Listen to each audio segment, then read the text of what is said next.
Psicoflix, episodio 259.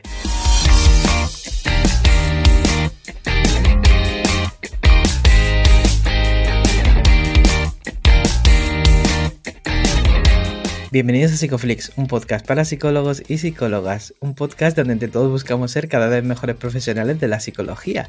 Aquí hablamos de todas las estrategias, técnicas y noticias de la psicología contemporánea, pero siempre con la evidencia científica que nos gusta defender. Hoy estamos emitiendo nuestro episodio número 259, en el que vamos a hablar de la relación terapéutica en psicoterapia. Pero antes, recordaros que en psicoflix.com podéis registraros y acceder a todo el contenido exclusivo para suscriptores.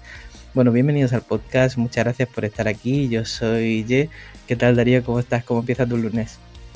Hola, Ye. Buenos días. Pues mucho mejor, la verdad, que el lunes de la semana pasada, donde estaba todavía recuperándome de no sé si COVID o no, pero malo estaba.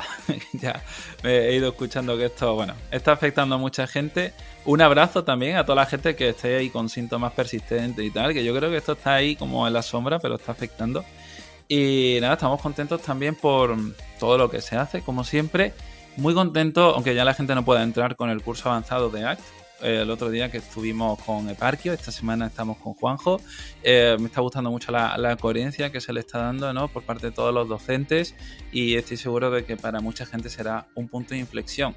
Y también tenemos nuestra suscripción de 19 euros al mes, donde podéis acceder a todas las clases, un montón, todas las clases que hay ya hasta la fecha, y además sesiones de supervisión grupal que están haciéndose en directo, no quedan grabadas para que haya una cierta intimidad y también protección de datos. O sea que está siendo genial todo lo que está pasando en la comunidad. Hoy no me enrollo más. Tenemos una invitada que hace también muchas cosas, ahora le preguntaremos cuáles, y cuéntame, ¿quién tenemos por aquí? Pues estamos muy contentos de tener por aquí a Esther Blanco. Ella es psicóloga especialista en psicoterapia integrada de los trastornos de la personalidad, es experta universitaria en intervención multidisciplinar para los trastornos de la personalidad, con más de 20 años de experiencia clínica y, bueno, además pues es directora de la Clínica de Psicoterapia y Personalidad Persum en Oviedo. Bienvenida, Esther. Bienvenida, Esther. Pues muy buenos días, chicos, y enhorabuena por Psicoflix. Y sobre todo, además de por la calidad de materiales que ofrecéis y, como indicaba un poquito fuera de cámara, por vuestra actitud y por vuestro espíritu, que ahora empezaremos a hablar un poquito, ¿no?, de qué es esto de la relación terapéutica, pero lo que está claro es que es una relación humana y vosotros, desde ese lugar de apertura, facilitáis mucho las cosas y nos ayudáis a todos a ser un poquito más integradores. Bueno, muchas gracias a ti, Esther, por tus palabras, por venirte.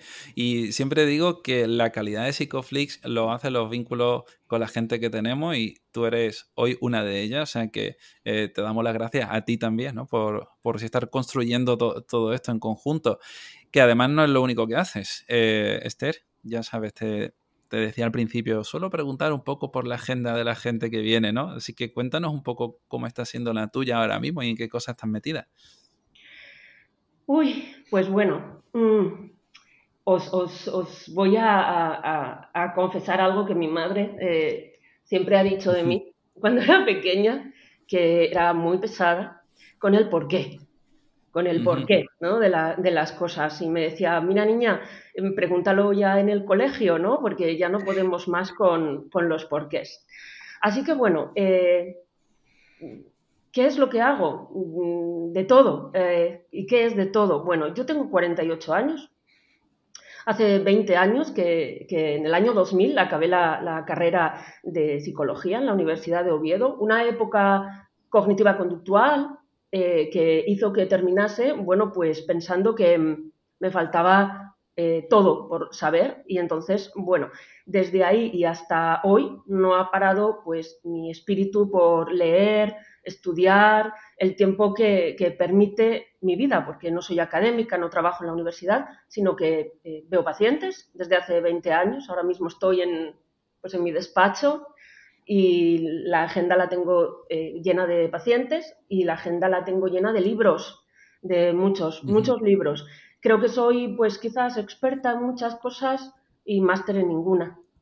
Que es lo que necesitamos los que trabajamos con pacientes, porque son los que marcan la agenda. Cuando un paciente está ahí enfrente, lo que hay que hacer es combinar, es integrar y sobre todo y por encima mantener una relación terapéutica que es quizás de la que vamos a hablar hoy los tres, ¿no? Así que ¿de qué está hecha mi agenda? De estudiar, de ver pacientes y de estar con mi familia y mi hija, que es lo que más me gusta en este mundo, ¿no? Ujú. Hablabas de esa evolución, ¿no? Personal, ¿no? Desde pequeña ya con esos porqués que imagino que de alguna forma pues han ido guiando tu intervención terapéutica también. Y quería preguntarte por esto, ¿no? Porque vamos a hablar de esa alianza terapéutica. ¿De qué manera crees que a nivel personal, ¿no? Has cambiado tú como terapeuta en la forma en la que vinculabas cuando empezaste a cómo vinculas ahora? Pues para mí, al terminar, como os decía, la universidad, con ese espíritu más cognitivo-conductual, pues uno sabía poco por recién licenciado, ¿no? No por otras cuestiones. Y de hecho, lo que yo tenía era un espíritu de saber un poco más, lo conductista ahí estaba, lo cognitivo en los años 2000 también ocupaba un fuerte lugar y se me quedaba corto y quería saber más. Así que me metí a estudiar un poco más el mundo de la personalidad, pero no con ánimo de saber acerca de los trastornos de la personalidad como tal, o al menos categorialmente definidos, sino como saber un poquito más del ser humano, ¿no? De lo que estaba hecho internamente, podríamos decir. Y entonces aparece en mi vida Carlos Mirapeix, un psiquiatra de Fundip en Santander y Miguel Ángel Torres, que codirigen un curso que se imparte en Santander sobre los trastornos de la personalidad. Pero en ese curso de trastornos de la personalidad, sobre todo, lo que aprendo de estos dos grandes es una visión integradora. Una visión integradora de la psicoterapia aplicada a los trastornos de la personalidad, que es entonces lo que yo estudiaba, implica relación terapéutica. ¿Por qué? Pues porque las personas con problemas de personalidad ponen en jaque cualquier teoría y dificultan mucho, no ellos, sino quizás su forma de relacionarse, dificulta el tratamiento y hace que haya intervenciones que pueden ser muy iatrogénicas. Así que a partir del mundo de la personalidad es donde más me he esforzado en aprender cómo se maneja una relación terapéutica. Así que esa fue mi entrada en el mundo de la personalidad, donde más que de personalidad aprendí de enfoques integradores y, por supuesto, como eje nuclear, la relación terapéutica sobre la que luego se construyen todos los modelos teóricos. Me he enrollado mucho, ¿verdad? No, Esther, estaba pensando, tengo varias preguntas, voy a elegir la primera. Venga. La primera, que además empieza por el principio. La relación terapéutica, ¿no? Hay quienes dicen, no, es que la primera impresión es la importante, ¿no? Bueno, tendríamos que darle una vuelta, ¿no? Pero sí es cierto, ¿no? Que como empieza una sesión, sobre todo en la primera, ¿no? Que además puede haber cierta tasa de abandonos y tal. Entonces yo creo que sí que es importante, ¿no? Cuidar esos primeros momentos, desde el espacio hasta el cómo saludamos. Y teniendo en cuenta tu historia, ¿no? Que además es extensa y muy formada, ¿cómo crees o cómo has observado que ha cambiado la forma de recibir a esos primeros pacientes desde el principio a ahora? Bueno, desde que suena un teléfono, para ser lo más prácticos posibles, todo es relación terapéutica. Desde que el paciente entra por la puerta, desde que le vemos, desde que le saludamos, desde que se sienta en la sala de espera, desde que entra a nuestras consultas, pues todo es relación terapéutica. Nosotros aquí, o yo durante mucho tiempo, porque así era en la clínica, pues yo cogía el teléfono y tengo una secretaria que es quien atiende a los pacientes, pero es una secretaria que también está formada en esto de la relación terapéutica, porque asiste también a los cursos que damos aquí. ¿Y esto por qué? Pues porque el paciente desde la primera llamada nos está o está llamándonos a una relación terapéutica.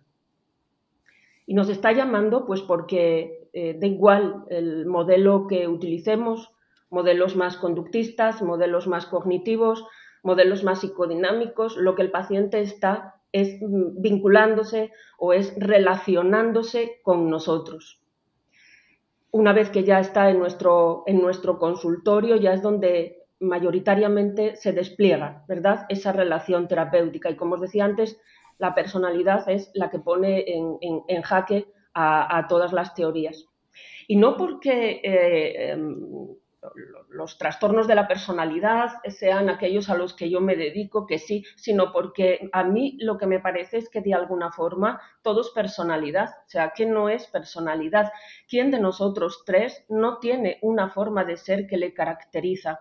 Luego hay diferentes escuelas, cada una incide en algún aspecto diferente, pero ¿quién de nosotros no tiene una personalidad que le caracteriza? Los pacientes cuando entran por la puerta también tienen esa personalidad y esa personalidad no deja de ser una forma de vincularse, una forma de relacionarse. Quizás los trastornos de la personalidad lo que ocurre es que tienen una forma más particular de relacionarse con nosotros.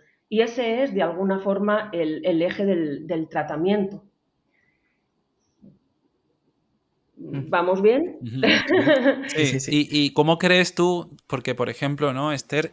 Pienso en mí, ¿no? En esos primeros años, sobre todo con esos primeros contactos, ¿no? Cuando te escriben un correo y tú, que quieres ser una persona muy profesional, le contestas, ¿no?, atentamente. Bueno, sin más, un cordial saludo. No, yo no hablo así. Entonces, no sé, Esther, cómo ha cambiado, ¿no?, esos primeros momentos, si son muy diferentes a cómo ahora tú recibes a tus pacientes. Ha cambiado mucho. Ha cambiado mucho, muchísimo. Y precisamente porque al trabajar en el mundo de la personalidad hay que tener muchísimo cuidado con cada una de las palabras. Me gustaría que, bueno, tengo aquí para hacer un poquito, unos pequeños apuntes, ¿no? Porque es donde me gustaría centrar un poco el tema de las intervenciones específicas para la relación. Siguiendo con esta natural conversación, ¿no? Pero sí que dirigiendo un poco esto de la relación terapéutica que es. La relación terapéutica es, lo primero, vínculo. ¿Qué es lo que yo he aprendido? Bueno, lo que he aprendido es a ser más profesional y menos colega. Y lo digo porque al salir de la universidad no sabemos. Y 20 años después mido cada una de mis palabras para ser más natural, no menos, pero natural con un modelo teórico detrás. Sea un modelo, sea otro. Lo que tenemos que tener hoy mucho cuidado es a lo que llamamos vínculo y a lo que llamamos relación terapéutica. ¿Y por qué? Pues porque de no ser así, el paciente que es menos grave no lo sufrirá tanto, pero el paciente grave puede tener graves repercusiones y tratamientos muy, muy, muy iatrogénicos. Pacientes que a veces recibimos que vienen como rebotados, ¿no?, de otras psicoterapias, pues porque han tenido diferentes problemas interpersonales, lo que hace que yo inmediatamente piense que conmigo también va a tener ese problema interpersonal sí o sí. Entonces, da igual desde unas teorías, de otras, desde... Bueno, os voy a enseñar un libro, me gustaría que tuviésemos factores comunes en psicoterapia.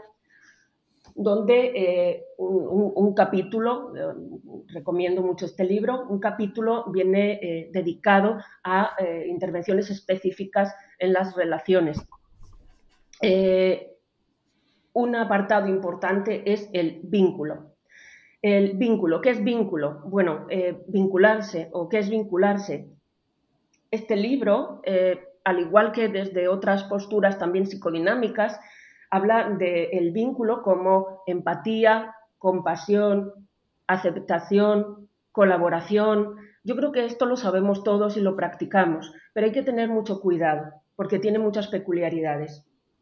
Postura de terapeuta humilde, escucha reflexiva, elogiar, declaraciones resumidas, preguntas con final abierto.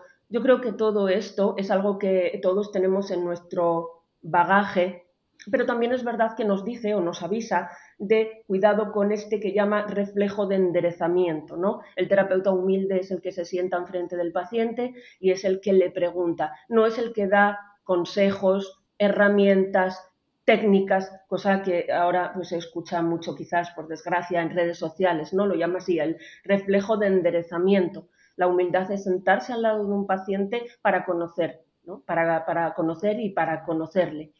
Sin embargo, me sorprende, ¿no? que en este libro lo que ofrece, os lo voy a buscar porque me parece muy interesante, que es que de lo que habla es, ¿no? de explorar las rupturas terapéuticas como algo nuclear, que sí, claro, porque en las relaciones con los pacientes lo que ocurre con mucha facilidad es que las rupturas terapéuticas se dan, pero lo que el libro indica es cómo el terapeuta debe asumir algo así como un autocuidado, una mejora personal, como una forma de mantener la humildad, la paciencia y la curiosidad. A mí esto me parece un poco peligroso cuando trabajamos con los trastornos de la personalidad, porque como os decía, ¿no? Ponen en jaque cualquier teoría. Yo no creo que el autocuidado del terapeuta sea la clave, sino que lo que creo o me parece es que hay modelos que quizás deberíamos abrazar con cariño, a pesar de venir de modelos conductuales, cognitivo-conductuales, como por ejemplo la terapia focalizada en la transferencia y la terapia basada en la mentalización. Digo la terapia focalizada en la transferencia porque es una terapia que, como su nombre indica, está focalizada en la transferencia. Y focalizada en la transferencia, ¿qué significa? Bueno, significa que el paciente en la consulta va a desarrollar, va a escenificar todo aquello que ocurre en su mundo interno. Van a surgir unas díadas, ¿no? Donde entonces de lo que se trata no es tanto reducirse o centrarse, perdón, en reducir la ira o la insatisfacción, sino precisamente de lo que se trata es de explorar con eso sí, con mucho interés todas esas emociones como son pues esto, ¿no? Pues la ira. No se trata de calmar a un paciente.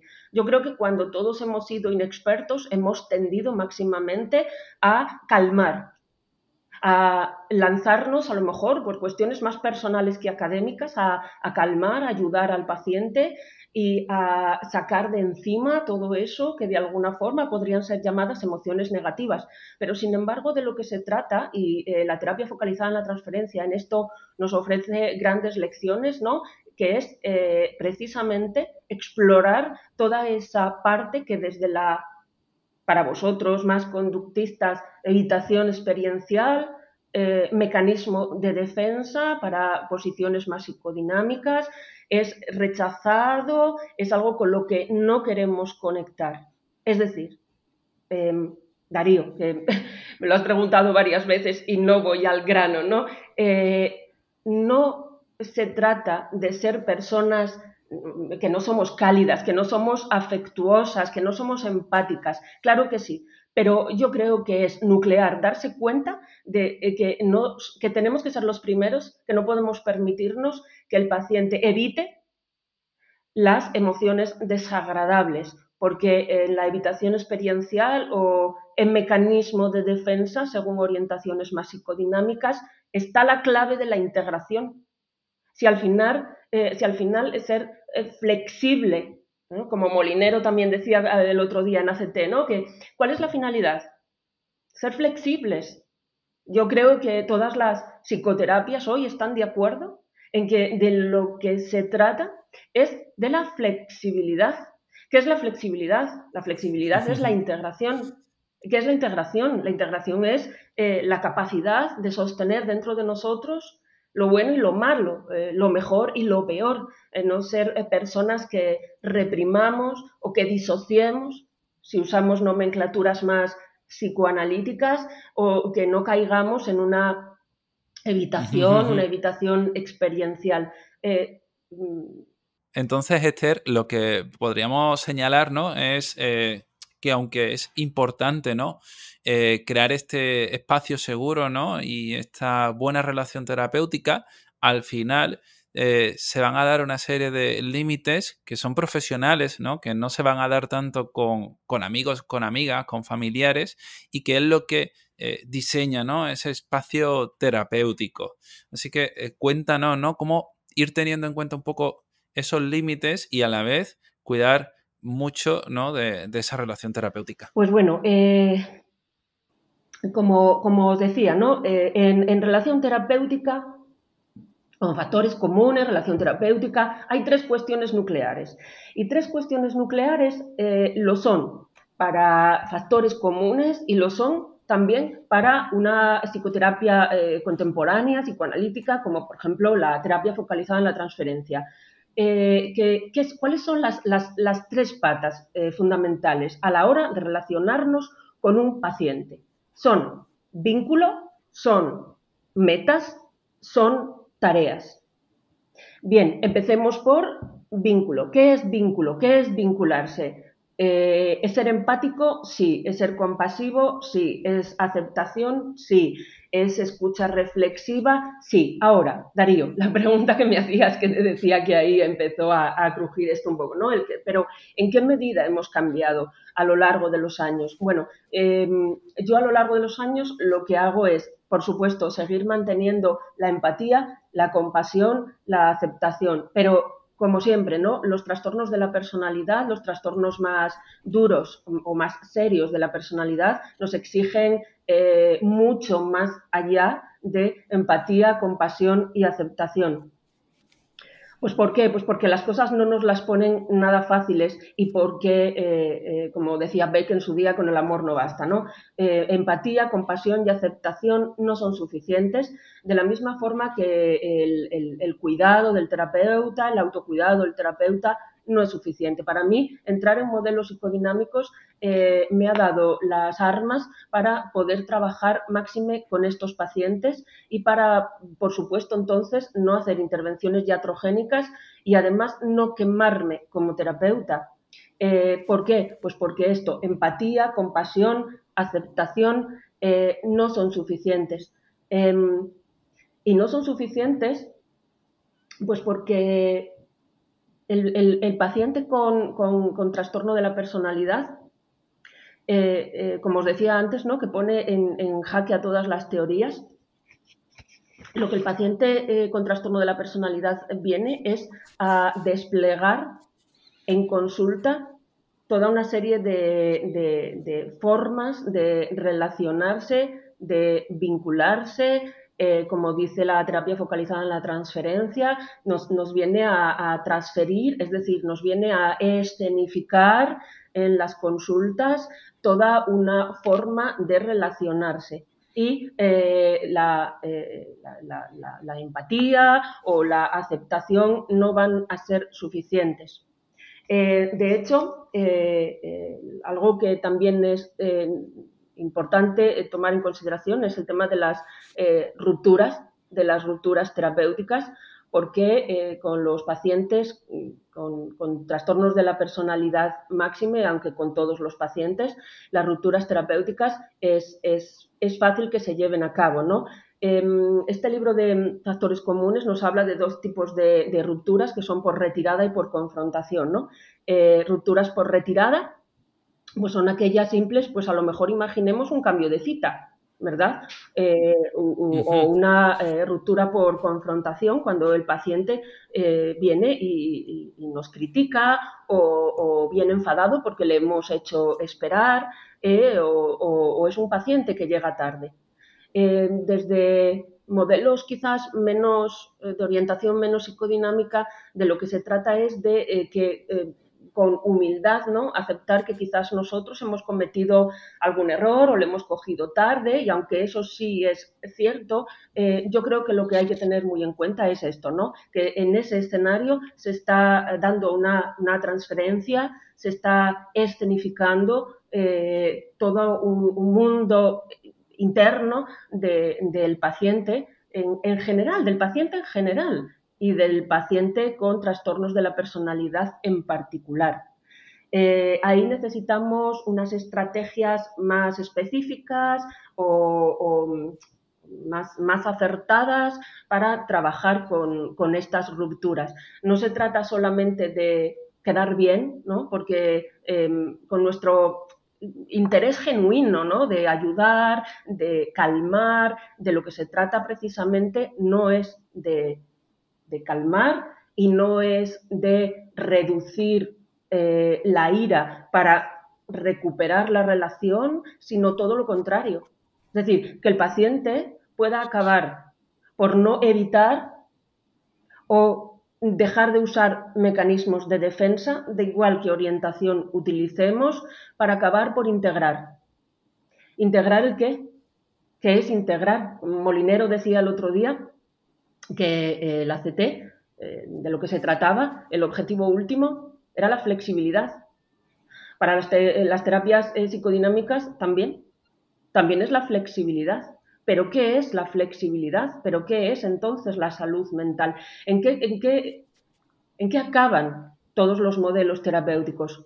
Bueno, pues precisamente en este concepto de flexibilidad, de integración. ¿De integración de qué? De lo bueno y de lo malo. O sea, no podemos permitirnos que cuando un paciente viene a consulta, lo que hagamos sea, con muy buena fe, calmarle,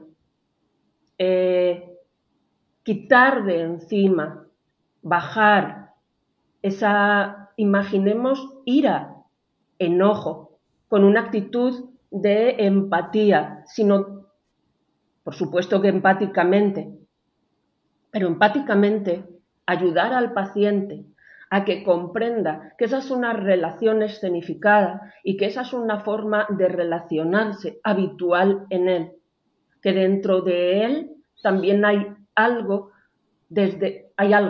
un lugar desde el que se relaciona y que precisamente quizás es esa ira. La ira no se calma y no la calmamos nosotros terapeutas. Nuestra tarea no es acoger a un paciente para calmarle y decir, oye, pues no, cuánto lo siento, porque es verdad que te he cogido tarde, que son y 5, comprendo, te valido, sino eso es cierto, una posición de humildad. Por supuesto, te he cogido 5 minutos tarde, pero de lo que se trata es de ser capaces a que el paciente integre, comprenda, se dé cuenta de que también él es ese que está mostrando ese enojo. Serían díadas relacionales para modelos más psicodinámicos. Entonces, yo creo que, contestando finalmente a tu pregunta, lo que aprendemos o lo que yo he aprendido en el tiempo, sobre todo participando de modelos más psicodinámicos, es sabérmelas con pacientes que no siempre son amables, que no siempre son cercanos, y a vérmelas con no evitar, a vérmelas con serenidad, explorar qué está pasando, entre el paciente y el terapeuta, ayudarle a explorar máximamente cuál es el motivo, cuál es el porqué de ese enojo o de ese enfado. Además del vínculo, como os decía, las otras dos patas de estas relaciones terapéuticas son las metas y las tareas. Pero bueno, si queréis profundizamos un poco más en esto de la relación terapéutica, que creo, Darío, que es de máximo interés para vosotros. Bueno, me interesa mucho esto, ¿no? Porque si trasladamos, nosotros que trabajamos pues desde FAP, podemos ver que cuando hablamos desde FAP, las personas que vienen a consulta tienen unas conductas clínicamente relevantes, pero no solamente eso, ¿no? El terapeuta también muestra conductas clínicamente relevantes, ¿no? Especificadas como T, que serían esos obstáculos que uno tiene cuando se enfrenta, ¿no? O cuando se encuentra en estas diadas de las que hablabas, ¿no, Esther? Entonces me gustaría que pudiéramos abordar cómo podemos trabajar estos obstáculos, ¿no? Que suponen para nosotros como terapeutas en nuestra forma de relacionarnos con las personas que vienen a consulta.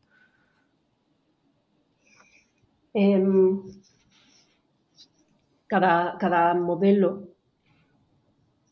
lo va a hacer de una forma diferente, pero yo creo que, o a mí, lo que me ha ayudado de forma masiva es estos modelos psicodinámicos que yo creo que desde ser terapeutas conductuales, cognitivo-conductuales, no debemos tenerle pues este miedo, ¿no? a modelos más psicodinámicos, por supuesto, psicodinámicos contemporáneos, porque yo creo que para trabajar los trastornos de la personalidad o la personalidad, ya no solamente el trastorno, sino la personalidad, es de interés, al menos conocerlo. ¿Y conocerlo por qué? Pues porque tener en la cabeza un modelo diádico de relación es fundamental para trabajar con los pacientes en general. Cuando un paciente entra por la puerta, quizás venga con sus síntomas, ¿no? Los ansiosos, los depresivos, los de relación interpersonal, pero sobre todo lo que un paciente además trae es forma de ser, es personalidad y se va a relacionar con nosotros, con nuestra forma de ser, con nuestra personalidad. Y tener esos modelos diádicos, relacionales en la cabeza es importante, precisamente para no caer en ser simplemente empáticos, que está muy bien, o simplemente compasivos, que está muy bien, o una máxima aceptación, que también está muy bien, sino que el paciente pueda ver de sí mismo lo mejor y lo peor, de la misma forma que nosotros como terapeutas también deberíamos ver de nosotros mismos lo mejor y lo peor. Llamémoslo disociación, represión o evitación experiencial, lo llamemos como lo llamemos, la flexibilidad, la integración es aceptar dentro de nosotros y ver lo mejor y lo peor, pero no solamente del cliente, del paciente, sino de nosotros mismos. Las intervenciones iatrogénicas son esas en las que los terapeutas sin formación en estas escuelas pues responden a un paciente que quizás pues, no está poniendo las cosas fáciles, ¿no? Porque hay pacientes que son menos graves, que entran en nuestras consultas contándonos cuestiones que tienen que ver con su vida relacional, con cuestiones externas, pero luego el paciente, cuanto más grave es, más dificulta la relación terapéutica, porque no nos va a traer las dificultades que tiene allá afuera. De mano nos va a traer las dificultades que está teniendo aquí y ahora con nosotros. Es decir, que el paciente menos grave, el neurótico, ¿no? Para las corrientes psicodinámicas, nos va a traer problemas que ocurren allá afuera, el obsesivo, el depresivo, pero el paciente más grave con una estructura TLP, no solamente como algo categorial, sino estructural TLP, nos va a traer un problema y nos lo va a traer ya aquí y ahora.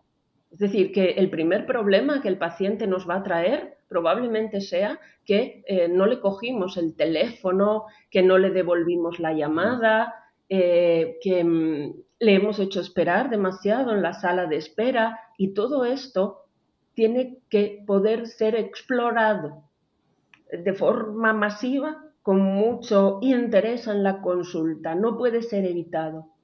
Creo que esto es lo que os interesa y con razón, porque... Y es Sí, súper, perdona, sí, súper interesante, Esther, perdona que te adelante. corte, ¿no? Porque además sabemos, ¿no? Pues en ciertos perfiles, si hablamos de un trastorno límite de la personalidad, cuando hacemos una confrontación sin validación, ¿no? Podemos tener algún tipo de rebote. Cuando hablamos de un Johnny estable, construido, por ejemplo, si hablamos desde FAB. Todo esto es súper interesante, ¿no? Y a la vez muy complicado. Hemos hablado mucho cuando comentamos desde la terapia dialéctico-conductual lo importante que es la validación, pero por supuesto, como dicen, no podemos evitar, ¿no? Y validar a veces, en general, puede ser una evitación muy cómoda, ¿no? Para ciertos terapeutas. Y claro, en algunos contextos puede incluso dar resultados. Entonces, para mí la línea es muy fina, ¿no? Entre señalar, ¿no? Para modificar ciertos comportamientos sin evitar y a la vez validando, ¿no? Y entrando también en que no se den estas rupturas. Así que, Esther, me gustaría saber un poco tu experiencia con esto. La DBT, la dialéctico comportamental, pivota sobre ese eje central de la validación, Mm.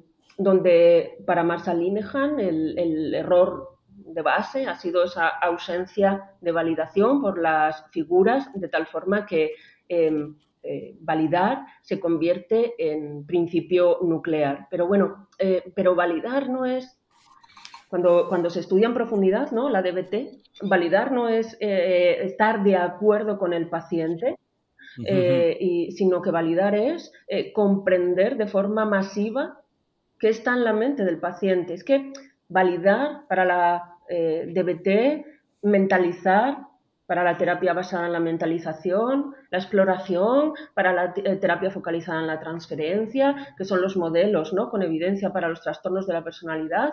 De alguna forma, si nos metemos a leerlos en profundidad, se parecen todos o todos son complementarios. Otra cosa es una lectura más superficial de la validación, donde de lo que parece que se habla es de estar de acuerdo y ¿no? de colocarse en ese lugar donde el paciente pues a lo mejor nos reprocha pues no haberle cogido el teléfono el lunes pues por la mañana. Y validar no significa disculparnos, estar de acuerdo, pues cuánto lo siento. No se trata de coger ese enfado o ese enojo y bajarlo. De lo que se trata precisamente es de todo lo contrario, ¿no? De comprender cómo desde ese lugar quizás las cosas han podido verse así. Esa es la validación. También es la mentalización para las terapias basadas en la mentalización de Bateman y Fonagy, conocer y acercarse a la mente del otro. O sea, ¿qué es eso que está en tu mente? También es una etapa de la Eso terapia. que da tanto miedo, ¿no? El validamos y a la vez, ¿no? Como hablamos con Manon o con Carla, ¿no? Y a la vez a veces nos da mucho miedo porque ahí es cuando entramos con esa confrontación, ¿no? Y tenemos que empezar a generar cambio. Sí, la confrontación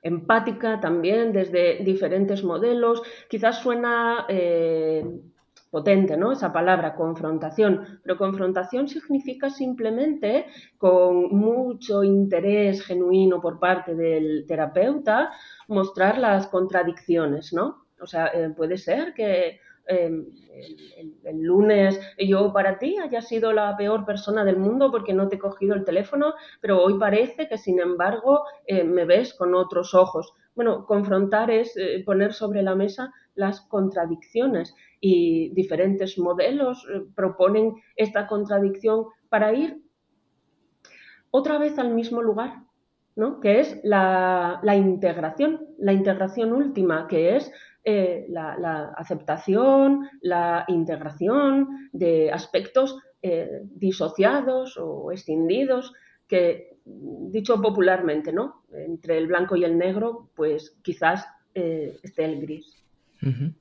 Genial escucharte, Esther. Estamos llegando casi a los minutos finales del episodio.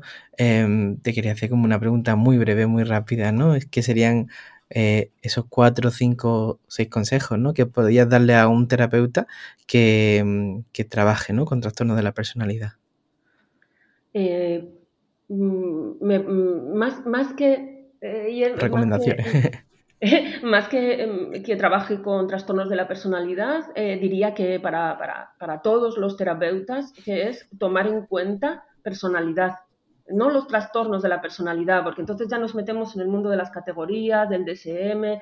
No estoy refiriéndome a esto, sino que tomar en cuenta personalidad es tomar en cuenta una forma de ser, de sentir, de pensar, de actuar, donde ahí todas las escuelas están de acuerdo, y que entender de personalidad es entender de la personalidad del terapeuta, para empezar, ¿no? Para conocernos también a nosotros mismos y llevar al paciente a una máxima flexibilidad, esa que desde todas las escuelas parece que convergen, ¿no?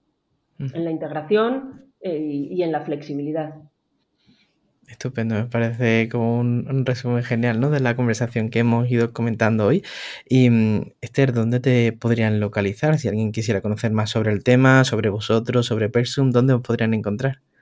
Bueno, yo dirijo una clínica en Asturias de psicología, y a través de se llama Clínica Persum, a través de redes sociales, internet. Bueno, es fácil, seguro, encontrarme, así que sin más, a poco que tecleemos, ahí estoy.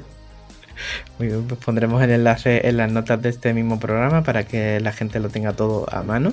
Y Esther, muchas gracias por estar aquí con nosotros hoy. A vosotros por la invitación y por abrir la puerta a través de la personalidad a otros modelos que también son muy interesantes. Y os lo dice alguien cognitivo-conductual ya haciéndose mayor. Muchas gracias, Esther, y muchas gracias a ti que estás escuchando este programa. Si te ha gustado, recuerda suscribirte, porque la semana que viene tendremos por aquí a Natalia Andrés López, con la que hablaremos de perspectivas de género y análisis de la conducta. Y nada más, nosotros nos vemos el próximo jueves a las 8 de la tarde con un nuevo episodio aquí en psicoflix.com, en Spotify, en iTunes, en iVoox y en YouTube. ¡Hasta luego! ¡Hasta luego!